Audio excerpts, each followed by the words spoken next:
YouTubers. I pray you all are doing well. I don't have Joy here. She's laying behind my chair for some reason. She's hiding. Anyway, I do have a devotion for you. Living in an anxious world. Cast all your anxiety on Him because He cares for you. 1 Peter 5:7, the New International Version.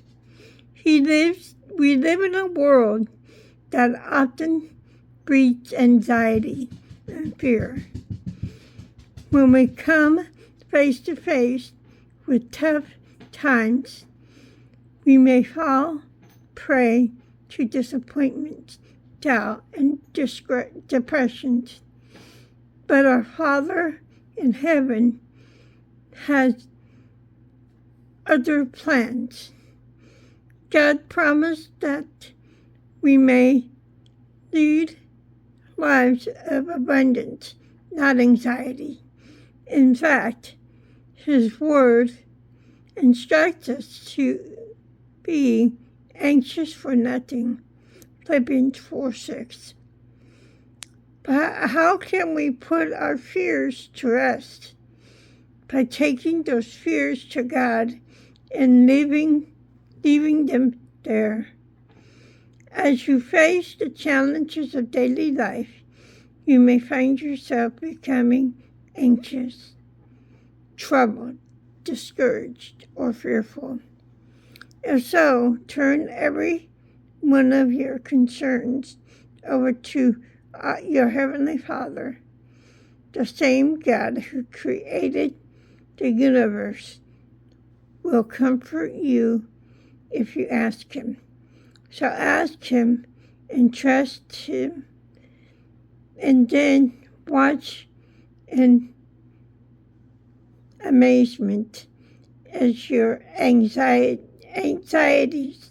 melt into the warmth of His loving hand. When you are anxious, it means that you aren't trusting God completely. It means that you aren't trusting God to take care of your needs. There's who wrote that. Living in an anxious world.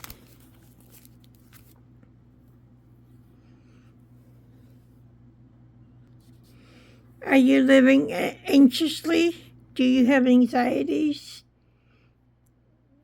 I know for me, sometimes I get anxious riding on the bus because there's a lot of people on there. But I know I can trust God to help me to lower those anxieties. You know, I trust God, and He helped me to be less anxious.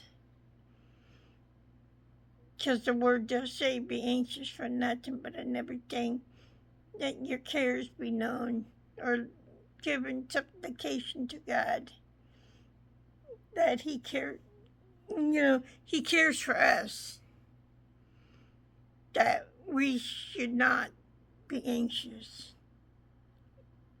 I don't know exactly what it says, but it does say be anxious for nothing, but in everything give our cares to God. That's an essence of what it says, but I don't know exactly how it's worded. So just remember, when you're anxious and when you're having trouble with fears and anxiety, trust God, lean on Him, and He will carry you through your anxieties and worries. And that is my devotion for today. I do have a friend who just lost her puppy yesterday, and I wanted to ask you all to pray for them. That's Jessica Love Dragonfly here on YouTube, and Arby's Place on YouTube, and their husband and wife, and they lost their one of their dogs they've had for 18 years, and pray for them for comfort, and They've been so good to me, and I just want prayer for them, for comfort. And I thank you all for that. Remember to find joy in your journey, no matter where you are, whatever you're going through. There's always something to be joyful for and about. Remember to love yourselves and to love each other. Before you can love yourself, you've got to love somebody else first. Because when you're loving not someone else, you're also loving yourself. Please like, rate, subscribe, and hit the notification bell. Bye-bye.